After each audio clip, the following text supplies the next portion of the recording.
Meu nome é Sheikh Saed bin Rahim Al Moom, proprietário do conglomerado petrolífero Al Moom Group e do HGE Fund, o maior fundo de investimentos do Oriente Médio. A maioria das pessoas me conhece como um bilionário árabe que figurou consecutivamente na lista da Forbes por 3 anos seguidos. Mas ninguém nunca me viu neste estado. Neste momento, estou no pátio de meu jato particular no aeroporto de Dubai, observando meu Gulfstream G700 de matrícula GSAM completar a inspeção final. Meu rosto está mais tenso do que quando negocio contratos de bilhões de barris de petróleo. A razão é que meu único filho, Abdul, de 19 anos, desenvolveu um grave problema de saúde mental enquanto estudava na London School of Economics. Os médicos diagnosticaram depressão e ansiedade severas. O garoto se recusava a comer, não saía do quarto e suas notas despencaram de forma desastrosa. Eu paguei os melhores psicólogos da Inglaterra, mas todos disseram a mesma coisa. O menino está sob pressão excessiva. Sua Alteza, eu tremia de raiva. Mandei meu filho para Londres, não para um lugar qualquer. Eu o matriculei na escola particular mais cara de Dubai desde pequeno. Por que acabou assim? Naquela noite, liguei para um amigo próximo, reitor de uma prestigiosa universidade em Boston. Ele me disse, com uma voz suave, mas direta: Saed, seu filho precisa de uma pausa. Mande-o para Boston para descansar comigo. Temos um excelente programa de recuperação psicológica aqui. Eu estava prestes a concordar quando minha esposa, Laila, colocou sua xícara de chá na mesa e disse em voz baixa: que tal tentarmos mandar o Abdul para o Brasil para descansar por um tempo, querido? Eu soltei uma gargalhada tão alta que assustou os criados. Brasil? Aquele lugar que só tem praias e futebol? Laila, você esqueceu que nosso filho é o príncipe herdeiro da linhagem Al Moom, não um mochileiro europeu? Mas Laila insistiu. Ela abriu seu tablet e me mostrou um vídeo que havia marcado. Era o clipe de um grupo de estudantes universitários em São Paulo apresentando um projeto de biocombustível a partir de resíduos de cana-de-açúcar para investidores estrangeiros. Os jovens falavam inglês fluentemente. A ideia era brilhante e, o mais importante, eles sorriam com sinceridade. Eu desliguei o clipe. É só propaganda, Laila. Não acredite nisso. Mas naquela noite, não consegui dormir. A imagem do meu filho pálido, abraçado a um travesseiro em seu dormitório em Londres, não saía da minha cabeça. Na manhã seguinte, decidi fazer algo que ninguém esperava. Cancelei a passagem de Abdul para Boston e ordenei ao meu piloto que preparasse um voo direto para São Paulo. Vamos passar 2 semanas de férias no Brasil.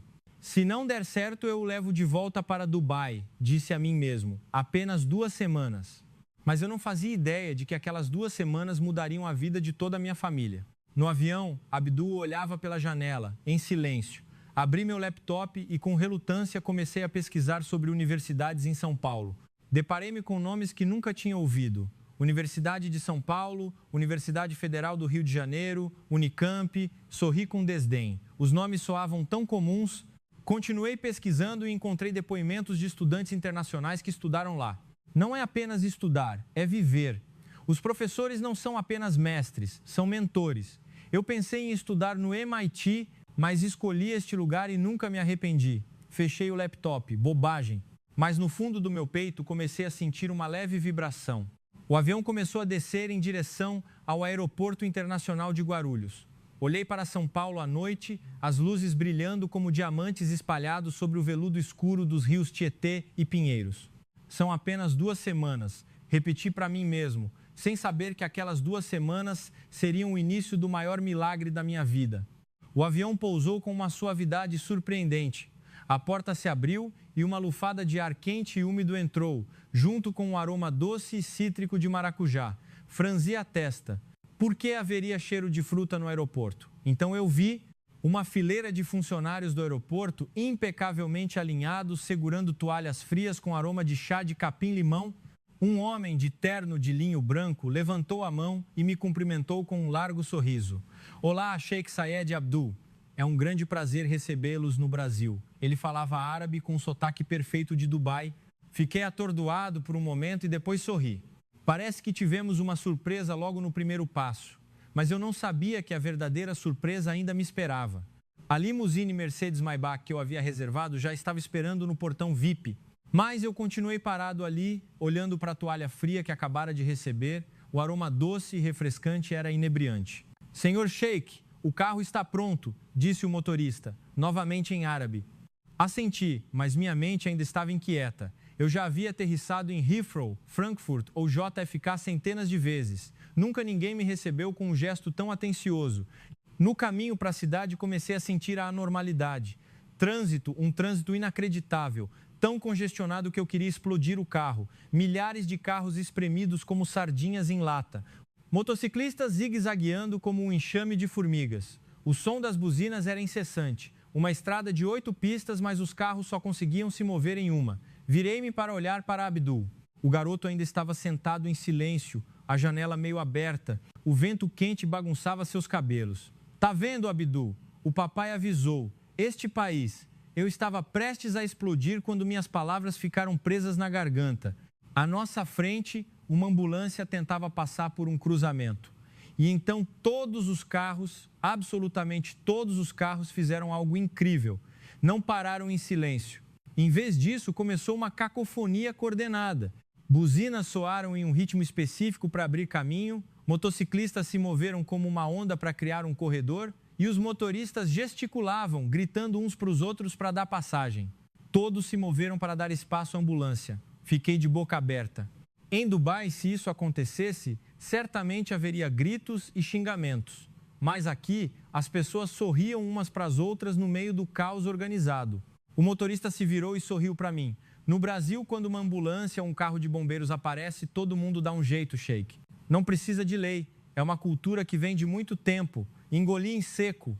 A imagem de país em desenvolvimento que eu sempre tive na cabeça começou a desmoronar.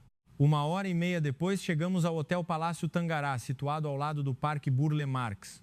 Já me hospedei em hotéis de 6 estrelas em todo o mundo, mas desta vez mal pude acreditar no que via. O carregador era um jovem de pele bronzeada, com um sorriso tão largo que seus olhos se fechavam. Ele fez uma reverência elegante e disse em árabe com sotaque libanês: Assalamu alaikum, Sheik. Bem-vindo a São Paulo. Meu nome é João da Silva, estudei o ensino médio em Beirute. Minha família ainda não esqueceu. Ele carregou a bagagem de Abdul com uma mão, enquanto a outra permanecia em um gesto de respeito durante todo o caminho. Abdul virou-se para mim e, pela primeira vez em meses, seus olhos mostraram um pingo de surpresa. A suíte que reservei era espaçosa como um palácio, mas o que realmente me chocou foi a carta sobre a escrivaninha. Papel creme com letras em português em relevo dourado. Prezado Sheikh Sayed bin Rahim Al Moon, a Faculdade de Medicina da Universidade de São Paulo tem a honra de convidar Vossa Alteza e o jovem Abdul para o simpósio Inovações em Psiquiatria no século XXI, amanhã, às 9h. Soubemos que o jovem Abdul está enfrentando estresse acadêmico. Gostaríamos de ajudar sem custo algum. Atenciosamente, professor Dr. Ricardo Almeida. Fiquei paralisado. Eu não havia contado a ninguém sobre a doença do meu filho, nem mesmo a minha secretária particular. Virei-me para João, o carregador. O rapaz sorriu sem graça. Nosso hotel é parceiro do Hospital das Clínicas da USP, senhor. Vimos seu nome no sistema de reservas e notificamos automaticamente. Se não for conveniente, podemos cancelar imediatamente. Levantei a mão para impedi-lo e disse com a voz um pouco trêmula: Não precisa cancelar, nós iremos. Naquela noite, fiquei na varanda do quarto, olhando para a cidade iluminada. As luzes dos pequenos barcos no rio Pinheiros refletiam na água. Acendi meu primeiro cigarro em 3 anos. Eu costumava pensar que o Brasil era apenas um destino de férias para pessoas comuns, mas naquela noite comecei a me sentir um tolo. Abaixo, o rio continuava a fluir lentamente como se me dissesse: Calma, Sheik, a história está apenas começando. Joguei a bituca do cigarro no rio e voltei para dentro. Amanhã, veremos o que este país tem a oferecer. Além de frutas tropicais e sorrisos, há algo mais? Eu ainda não sabia que a resposta que me esperava me faria ajoelhar diante do mundo inteiro.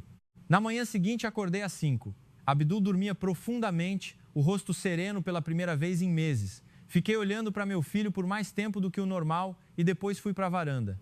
São Paulo de madrugada era surpreendentemente tranquila, apenas o som distante do tráfego e o canto dos pássaros começando o dia. Respirei fundo, o cheiro de chuva na terra quente misturado com o aroma de pão de queijo vindo de uma padaria de rua. Mal podia acreditar que esta era a mesma cidade da noite anterior.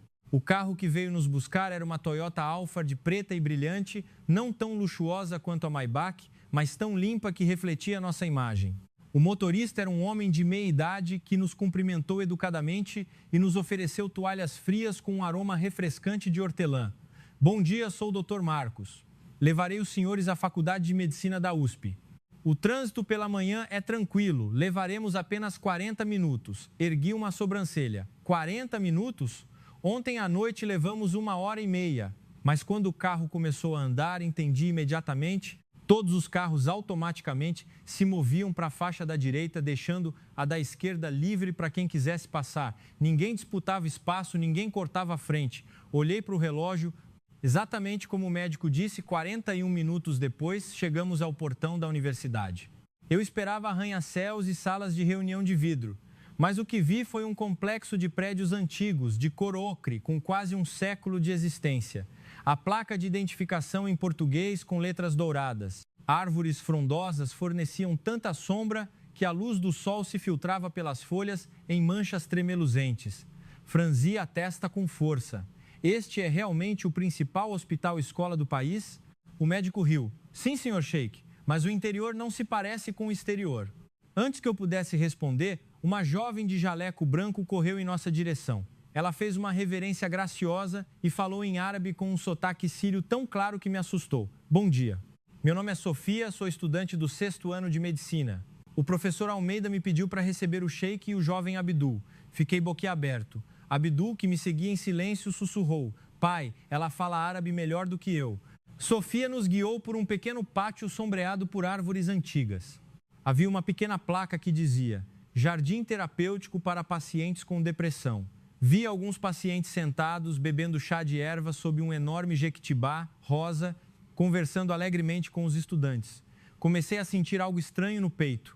A sala de reuniões para a qual fomos levados não era um grande auditório, mas uma sala circular de tamanho médio. Cadeiras de madeira estavam dispostas em círculo, e no centro havia um pequeno jequitibá, rosa em um vaso, alto como uma pessoa, com raízes expostas sobre a terra, verdes e saudáveis como uma escultura viva. O professor Dr. Ricardo Almeida, um homem de quase 70 anos, de pele bronzeada e olhos sorridentes, aproximou-se e apertou minha mão com firmeza. Ele não falou árabe, mas inglês com um sotaque perfeito de Oxford. Sheik, eu o conheço pela Forbes, mas o que eu realmente quero saber é o quanto o senhor ama seu filho. Parei por um instante. Ninguém nunca me havia perguntado algo tão direto. O simpósio começou com algo que eu não esperava, sem slides de PowerPoint, sem gráficos, sem estatísticas. Em vez disso, uma menina de 10 anos subiu ao palco. Ela segurou o microfone e disse com uma voz cristalina: Eu tinha tanto medo de provas que não conseguia dormir, mas os médicos e estudantes aqui me ensinaram a plantar um grão de café. Eles me disseram que se a planta consegue crescer num espaço apertado, eu também consigo crescer. Agora sou a primeira da minha classe. A sala inteira aplaudiu ruidosamente. Em seguida, um senhor de 60 anos abriu os braços para mostrar uma cicatriz de cirurgia no cérebro. O médico disse que se eu continuasse estressado, morreria. Mas aqui, eles me deram um pequeno lago para criar peixes. Esqueci todo o estresse. Agora estou tão saudável que posso dançar samba. Comecei a tremer. Abdul, ao meu lado, apertava as mãos com tanta força que os nós dos dedos estavam brancos. Então o professor Almeida virou-se diretamente para mim. Sheik, eu sei que o senhor pensa que este lugar é antiquado, com prédios velhos e sem os equipamentos caros da Europa. Mas temos uma coisa que a Europa não tem: um coração que pode verdadeiramente curar as pessoas. Ele apontou para o jequitibá no vaso. O jequitibá nunca cresce reto como nos livros. Ele se curva com o vento, mas nunca quebra. Nós, brasileiros, somos flexíveis, não somos rígidos. Nós nos adaptamos. E é por isso que os estudantes brasileiros têm uma das menores taxas de suicídio relacionadas a estudos da América. Senti como se tivesse levado um tapa no rosto. Abdul virou-se para mim, os olhos vermelhos, e disse a primeira frase em meses: Pai, eu quero tentar ficar aqui por um semestre, posso? Abri a boca automaticamente para recusar, mas a imagem do meu filho pálido em seu dormitório em Londres surgiu em minha mente. Engoli em seco e assenti lentamente. Certo, tente por um semestre. Eu ainda não sabia que aquele um semestre se tornaria uma vida inteira e que eu mesmo estava prestes a anunciar para a mídia mundial que todos os meus filhos estudariam em São Paulo e não em Londres ou Boston. Mas, por enquanto, eu era apenas um sheik arrogante, começando a ver as primeiras rachaduras no muro de minhas convicções. Olhei novamente para o jequitibá no vaso. Suas raízes continuavam a crescer exuberantes, mesmo em um espaço confinado. Assim como o meu coração, que naquele momento começava a se mover. 3 dias depois, eu estava em frente à Escola Politécnica da USP. Abdul estava ao meu lado, vestindo uma camiseta branca simples, não mais uma camisa de grife de 6 dígitos. Eu ainda pensava que estava apenas visitando, mas a verdade é que eu já havia cancelado meu voo de volta para Dubai. Um garoto baixo se aproximou de nós. Pele bronzeada, cabelo bagunçado, um sorriso tão largo que mostrava todos os dentes brancos. Bem-vindos, meu nome é Matheus, sou aluno do 1º ano de Engenharia Mecânica. Deixem-me mostrar a faculdade a vocês. Ele falava inglês com um sotaque americano perfeito. Perguntei automaticamente, você estudou em uma escola internacional, Matheus? Matheus riu, não senhor. Estudei em escola pública na Bahia desde pequeno, mas gosto de assistir TED Talks desde a 4ª série. Fiquei chocado. Matheus nos levou para dentro do prédio antigo de tijolos laranjas.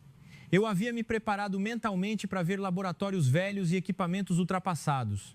Mas quando a porta deslizante se abriu, o que vi me fez dar um passo para trás. Uma sala do tamanho de um campo de futebol, cheia de impressoras 3D gigantes, robôs montando carros elétricos autônomos, drones voando como um enxame de abelhas. Mas o que quase me fez desmaiar foi o que estava no centro da sala. Um jequitibá plantado em um tanque de vidro transparente. Suas raízes estavam envoltas em sensores de umidade. Suas folhas largas tinham pequenos painéis solares presos a elas. Matheus sorriu largamente. Projeto dos veteranos. O jequitibá inteligente. Uma árvore que cuida de si mesma. Ela nos diz quanta água e luz precisa e envia os dados para fazendas em todo o país via 5G. Agora, os agricultores no Nordeste aumentaram sua produção em 40% sem precisar contratar ninguém para monitorar. Fiquei paralisado, como uma estátua. Abdul se aproximou da árvore, tocou levemente uma folha e se virou para mim. Seus olhos brilhavam com uma excitação que eu não via há muito tempo. Matheus continuou nos guiando até a sala ao lado.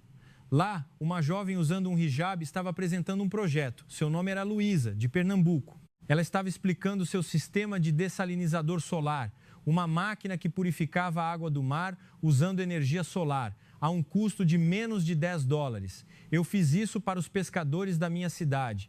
Água potável é mais cara que petróleo lá. Esta máquina pode produzir 500 litros de água doce por dia, só com a luz do sol. Um investidor de Singapura que estava ouvindo deu seu cartão a Luísa. Luísa, quero comprar a patente. Oferta inicial de $2 milhões. Está interessada? Luísa suspirou e sorriu. Vou pensar, senhor, porque eu queria que meu povo usasse de graça primeiro. Senti como se tivesse levado um segundo tapa no rosto. Depois, Matheus nos levou ao laboratório no porão. Lá, 2 estudantes do ensino médio estavam montando um satélite do tamanho de uma caixa de sapatos. Este é o BR-SAT-2. Será lançado ao espaço no próximo mês por um foguete da SpaceX. O custo total foi inferior a $3 milhões, quase 10 vezes mais barato que um satélite da NASA. Perguntei com a voz trêmula, e quem o projetou? Um dos garotos levantou a mão, eu e meu amigo. Começamos no 1º ano do ensino médio. Os professores só nos deram conselhos. A maior parte fizemos sozinhos. Virei-me para Abdul. Meu filho estava sorrindo, um sorriso de verdade, pela primeira vez em 2 anos. Matheus sussurrou para mim, sabe, Sheikh, aqui nenhuma criança ouve e você não consegue.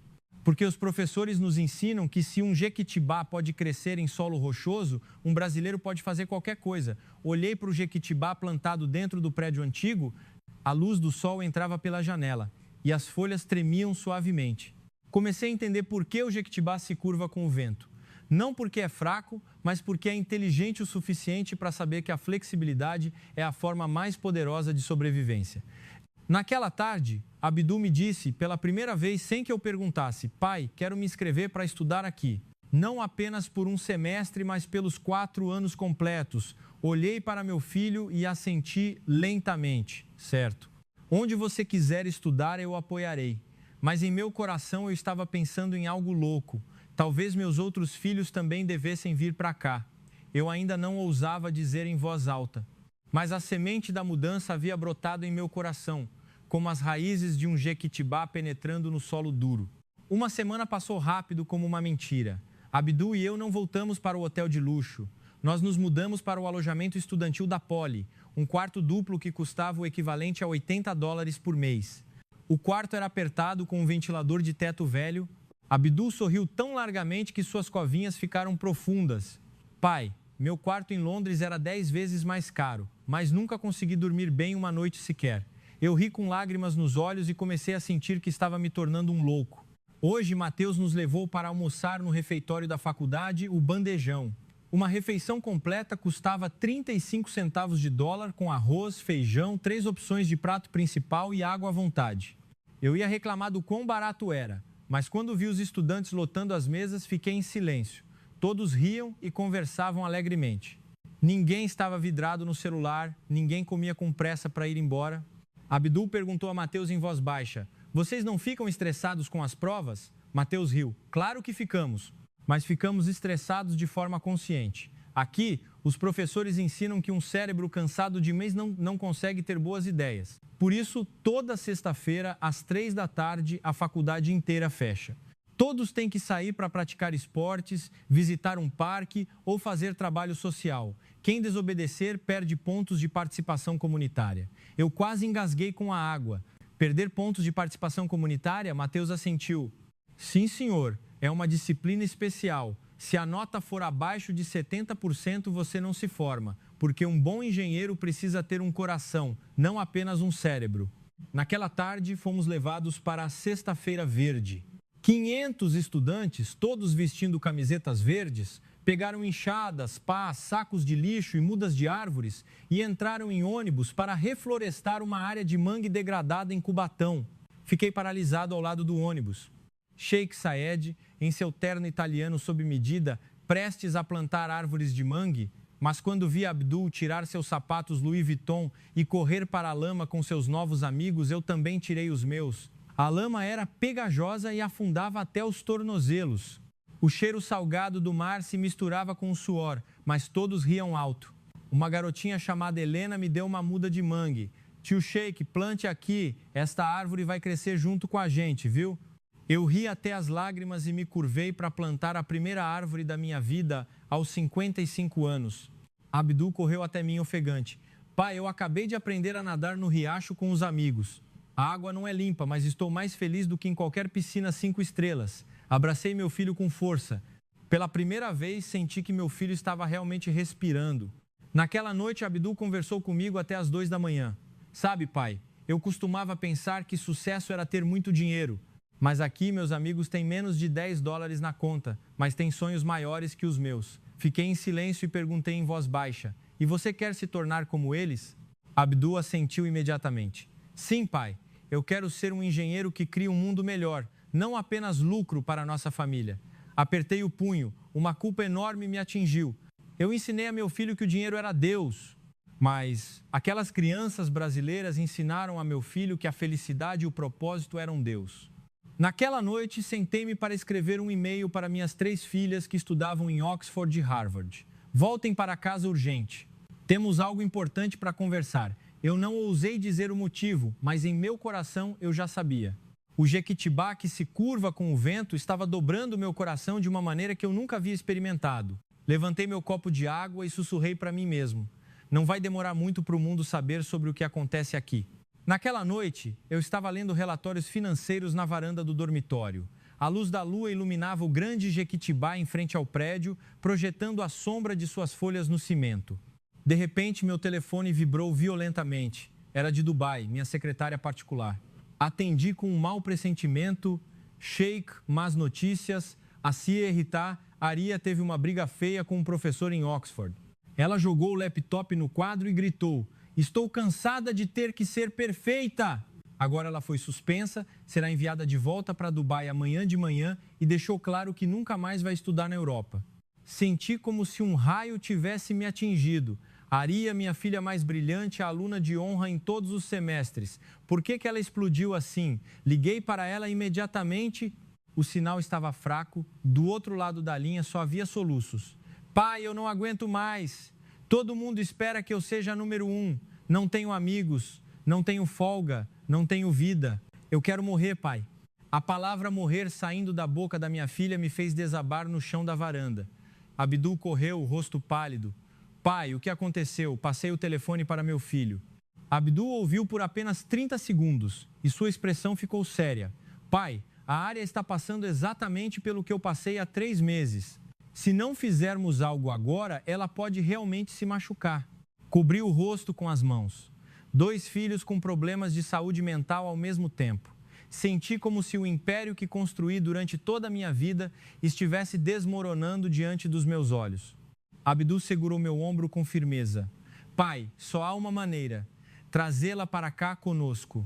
Deixá-la ver com os próprios olhos que estudar não significa ter que se matar. Levantei a cabeça e olhei para meu filho.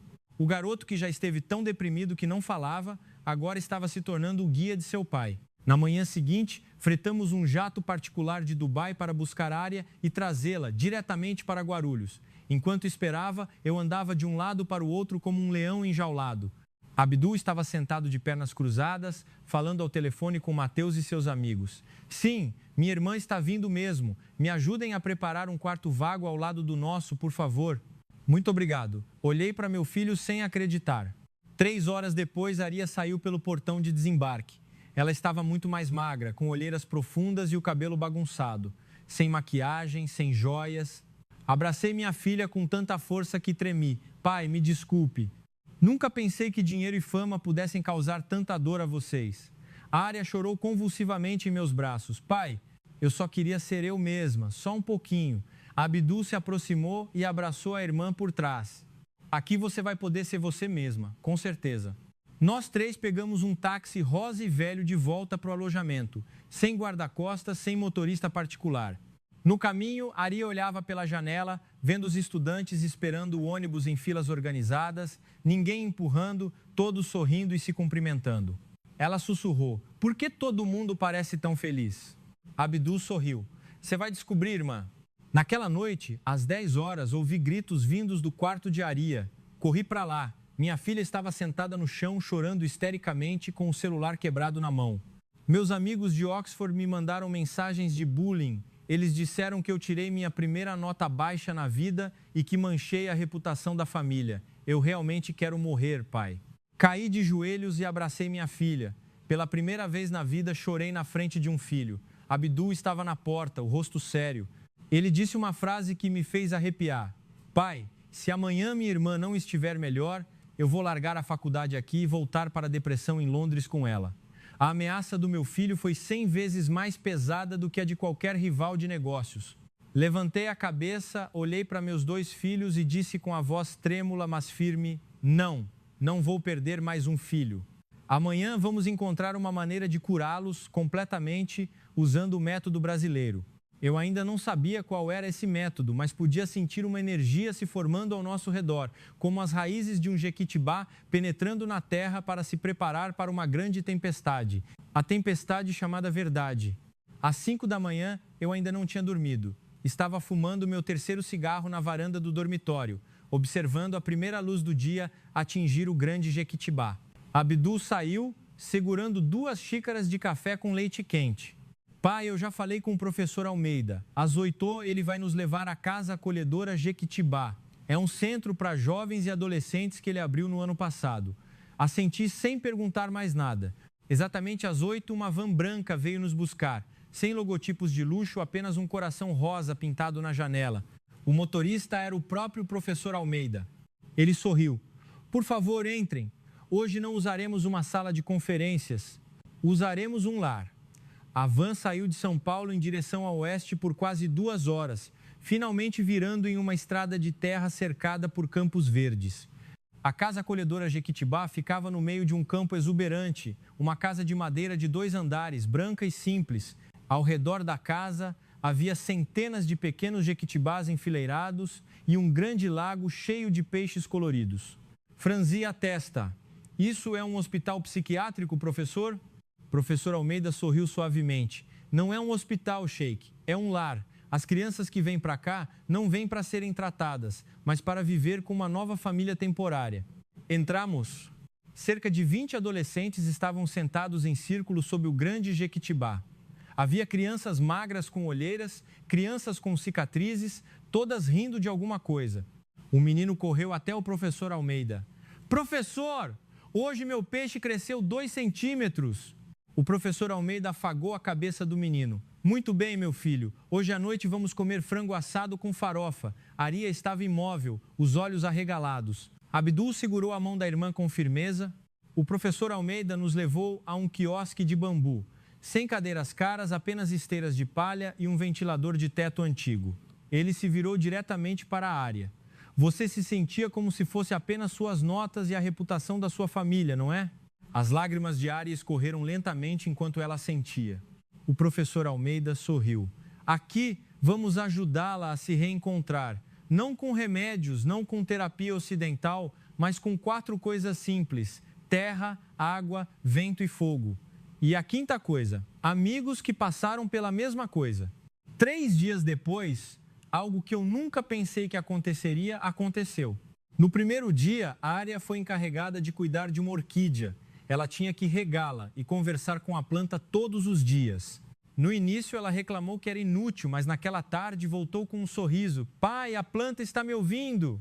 No segundo dia, ela foi pareada com uma menina de 15 anos chamada Isabela, que havia tentado se suicidar 2 vezes por causa de bullying sobre sua aparência. As duas foram encarregadas de cozinhar juntas. Aria, que nunca havia entrado em uma cozinha, teve que socar alho e pimenta para fazer vinagrete. Naquela tarde, ela me disse: eu nunca soube que cozinhar para os outros podia aquecer tanto o coração. O terceiro dia era noite de lua cheia. Todas as crianças se reuniram sob o grande jequitibá, acenderam velas em um círculo e, uma por uma, falaram sobre as dores que haviam escondido. Aria se levantou, pela primeira vez. Sua voz tremia, mas era clara. Eu costumava pensar que se não fosse perfeita não teria valor. Mas esta noite, eu sei que tenho valor porque ainda estou respirando e tenho amigos aqui que me amam, mesmo que eu não seja perfeita. Todos aplaudiram e então cantaram juntos uma canção sobre amizade, cujas vozes ecoaram pelos campos. Eu assistia de um canto, as lágrimas escorrendo sem parar. Abdul colocou a mão em meu ombro. Pai, ela está curada. Na manhã do 4º dia, a Aria veio até mim. Seu cabelo estava bagunçado, mas seus olhos brilhavam. Ela disse uma frase que me fez ajoelhar diante de todas aquelas crianças. Pai, peço permissão para não voltar a Oxford. Quero estudar aqui, quero me tornar uma psiquiatra infantil como o professor Almeida. Quero ajudar crianças que já foram como eu. Abracei minha filha com força e me virei para o professor Almeida, curvando-me 3 vezes. Obrigado, professor. Obrigado por salvar minha filha. Obrigado por salvar minha família. O professor Almeida me levantou sorrindo. Sheikh, o jequitibá nunca precisa que ninguém se curve para ele. Ele apenas se dobra para o vento passar e um dia dará sombra para o mundo inteiro. Olhei para os jequitibás ao redor, suas folhas tremendo suavemente como se estivessem sorrindo para mim. Eu entendi por que o Brasil era tão grandioso quanto qualquer outra nação. Não por causa de seus arranha-céus ou dinheiro, mas por causa dos corações dispostos a se curvarem pelos outros. Naquela tarde, liguei para minhas 2 filhas mais novas. Arrumem as malas imediatamente, o avião está esperando. Vocês virão estudar em São Paulo a partir do próximo semestre. Eu ainda não havia anunciado ao mundo, mas em meu coração eu sabia. O milagre havia acontecido e seu nome era Brasil. Naquela noite, voltei para o dormitório sozinho. Abdul e Aria pediram para ficar na casa acolhedora por mais alguns dias. Eles disseram que queriam ajudar as crianças recém-chegadas. Fazia 20 anos que eu não ficava verdadeiramente sozinho. Sem guarda-costas, sem secretária, sem motorista. Saí do dormitório às 2 da manhã. São Paulo ainda não dormia, apenas o som dos grilos e do último ônibus. Caminhei ao longo da margem do rio, passando pela universidade. A água era escura, mas refletia a lua cheia como uma longa faixa de prata. Então eu o vi. Um jequitibá antigo e solitário na margem do rio. Seu tronco estava curvado em quase 90 graus, como se estivesse se inclinando para saudar o rio. Fiquei olhando por um longo tempo até minhas pernas doerem e então me sentei na calçada de cimento. Tudo do último mês passou pela minha mente. A criança que queria morrer agora sorria porque conseguiu criar um peixe. A filha que se sentia inútil agora ensinava crianças a ler sob uma árvore. O filho que não falava agora era líder de um projeto de drones de resgate. E eu, o Sheikh, que pensava que o dinheiro podia comprar tudo, agora estava chorando sozinho na beira de um rio. Enxuguei as lágrimas e disse em voz alta, pela primeira vez: eu entendi. A verdadeira grandeza não é medida por arranha-céus ou dinheiro no banco, mas pelo número de corações que você ajudou a bater novamente. O vento soprou suavemente, e as folhas do jequitibá tremeram como se concordassem comigo. Levantei-me, caminhei diretamente para a árvore e me curvei para tocar seu tronco torto. Obrigado por me ensinar a me curvar. Fiquei ali até o amanhecer. A primeira luz do dia iluminou as folhas do jequitibá com um tom dourado. Peguei meu celular, tirei uma foto daquela árvore e a defini como meu papel de parede imediatamente. A foto do jequitibá curvado saudando a margem do rio. Abaixo da foto digitei uma frase em árabe: se a árvore não se curva, ela nunca vê o céu. Naquela manhã, voltei para o dormitório descalço. Meus sapatos haviam caído em algum momento, mas eu não me importei. Eu sabia o que precisava fazer a seguir. Abri uma pequena sala de reuniões no dormitório e convoquei uma reunião com meus filhos, Abdul e Aria, por videochamada, e minhas 2 filhas mais novas que estavam a caminho. Falei com a voz mais calma da minha vida. A partir de hoje, todos os filhos da família Al-Moon estudarão em São Paulo, Brasil. Não apenas um, mas todos os 4. E eu anunciarei isso para a mídia mundial em 3 dias. Todos os 4 filhos ficaram em silêncio e, em seguida, em uníssono, levantaram as mãos e se curvaram pela câmera. Sim, pai, sorri com lágrimas nos olhos mais uma vez. Eu ainda não sabia que 3 dias depois meu anúncio faria as ações de educação na Europa despencarem e levaria dezenas de milhares de jovens árabes a se inscreverem para estudar no Brasil no mesmo ano. Mas, por enquanto, tudo que eu sabia era que meu coração havia se curvado e estava vendo um novo céu. 3 dias depois, eu estava no palco do Salão Nobre do Hotel Copacabana Palace. Atrás de mim não havia o logotipo da minha empresa de petróleo, nem a bandeira dos Emirados Árabes Unidos, mas apenas a foto de 10 metros do jequitibá curvado que eu havia encomendado com urgência. Repórteres da CNN, BBC, Al Jazeera se acotovelavam no salão. Os flashes das câmeras ofuscavam meus olhos. Levantei a mão pedindo silêncio. Hoje, não estou aqui para anunciar a aquisição de uma nova empresa ou assinar um contrato de petróleo de bilhões de dólares. Vim anunciar algo mais importante que minha própria vida. Virei-me e chamei meus 4 filhos ao palco. Abdul, Aria e minhas 2 filhas mais novas que haviam chegado na noite anterior. Os 4 se alinharam, vestindo camisetas brancas simples com as mesmas palavras na frente. Eu estudo em São Paulo e sou feliz. O som dos obturadores das câmeras ecoou incessantemente. Respirei fundo e continuei, com a voz ressoando por todo o salão. Eu, Sheikh Zayed bin Rahim Al Moon, declaro ao mundo hoje que todos os meus filhos, a partir deste dia, se formarão com diplomas de graduação, mestrado e doutorado em São Paulo, Brasil. Não em Londres, não em Boston, não em Paris, mas em São Paulo. O salão ficou em silêncio por 3 segundos e depois explodiu em gritos e perguntas. Sheikh, isso é uma piada? Qual é o motivo? E a reputação da família? Levantei a mão novamente e disse a frase que havia ensaiado por 3 noites. Porque acabei de perceber que a verdadeira educação não se mede por rankings ou anuidades, mas sim por quantas vezes ela ajudou alguém que queria morrer a querer viver novamente. O Brasil fez isso, enquanto o sistema educacional que eu idolatrava quase matou meus 2 filhos.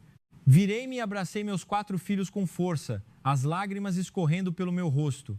Eu costumava pensar que a grandeza era ficar de pé e desafiar o vento. Mas um mês no Brasil me ensinou que a verdadeira grandeza é saber se curvar para o vento passar. E um dia alcançaremos o céu sem quebrar. Apontei para a foto do jequitibá atrás de mim. O jequitibá nunca cresce reto como nos livros, mas suas raízes são as mais profundas do mundo. Suas folhas dão sombra para todos e seus frutos vão mais longe do que qualquer um poderia imaginar. Virei-me para os repórteres sorrindo entre as lágrimas. Não estou dizendo que todos devem vir estudar no Brasil. Estou apenas dizendo que se um dia seus filhos ou netos começarem a dizer eu não aguento mais, tragam-nos para cá. Venham ver como pessoas comuns, com corações grandiosos, curaram almas quebradas. A sala ficou em silêncio novamente. E então, aplausos ressoaram por 3 minutos.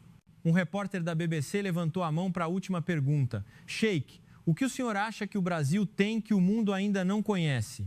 Sorri o mais largamente que pude e respondi com uma única frase preparada. O Brasil tem a flexibilidade e o calor humano que o mundo está perdendo. A flexibilidade de um coração que se curva para levantar o outro. Lentamente curvei minha cabeça diante de centenas de lentes. Foi a primeira vez que Sheikh Zayed se curvou para alguém que não fosse Deus. E senti que naquele exato momento eu era o homem mais alto do mundo porque havia aceitado me curvar, assim como aquele jequitibá que sorria para mim de todos os cantos do Brasil. Um ano passou como um sonho. Hoje estou novamente no Aeroporto Internacional de Guarulhos, mas desta vez não é um pouso de emergência, mas a cerimônia de lançamento da Fundação Raízes do Jequitibá, a maior bolsa de estudos da história do Oriente Médio. Visto uma camiseta branca simples com as palavras bordadas na frente. Eu era arrogante, mas o Jequitibá me ensinou a me curvar. Ao meu lado estão meus 4 filhos. Abdul está no 2º ano de Engenharia Mecânica na Poli com média 9,8. Aria está em seu último ano de estágio em Psiquiatria Infantil no Hospital das Clínicas. Minhas 2 filhas mais novas estão no ensino médio em um colégio de excelência e todos os 4 são voluntários regulares na Casa Acolhedora Jequitibá todo fim de semana. Levanto o microfone e digo, com a voz ecoando pelo aeroporto: hoje declaro oficialmente que a Fundação Raízes do Jequitibá concederá uma bolsa de estudos integral para um jovem árabe a cada ano. Todos devem vir estudar no Brasil e devem retornar para desenvolver sua terra natal, sem esquecer o único princípio: curve-se para levantar os outros. Os aplausos são tão altos que a cúpula do aeroporto treme. Viro-me para o professor Almeida, que está sorrindo ao lado do palco, e me curvo profundamente, 90 graus, pela 2ª vez em público. Obrigado, Brasil. Obrigado por salvar minha família e obrigado por me ajudar a ser um pai melhor. O primeiro grupo de 500 jovens árabes está na fila, cada um com apenas uma mochila, os olhos brilhando como os de Abdul um ano antes. Desço do palco, abraço cada um deles e sussurro em seus ouvidos: bem-vindos ao seu novo lar. Aqui ninguém espera que vocês sejam perfeitos, apenas que sejam felizes. Naquela tarde, levo meus 4 filhos de volta à Casa Acolhedora Jequitibá. Sentamo-nos em círculo sob o grande Jequitibá original, acendendo velas como naquele dia. Abdul levanta um copo de suco de laranja. Em nome dos irmãos da família Almun, prometemos usar o resto de nossas vidas para retribuir a terra que nos salvou, Aria sorri. E não esqueceremos que o Jequitibá que se curva mais baixo é o que dá a sombra mais ampla. Olho para meus 4 filhos, depois para o Jequitibá tremulando suavemente sob a luz da lua, levanto a mão e me curvo suavemente para a terra do Brasil. Em meu coração, digo as palavras finais: obrigado por ensinar a um homem arrogante que aceitar se curvar é o ápice da vida. O vento sopra suavemente e as folhas do Jequitibá se movem como se estivessem acenando um adeus e, ao mesmo tempo, dando as boas-vindas a milhares de novos rostos. O milagre não terminou no aeroporto de Guarulhos, ele apenas começou e se espalhará pelo mundo, com suas raízes profundas, seu tronco curvado e um coração que aceita se curvar. O Brasil não me conquistou, mas me ajudou a conquistar a mim mesmo, e essa foi a maior vitória de todas.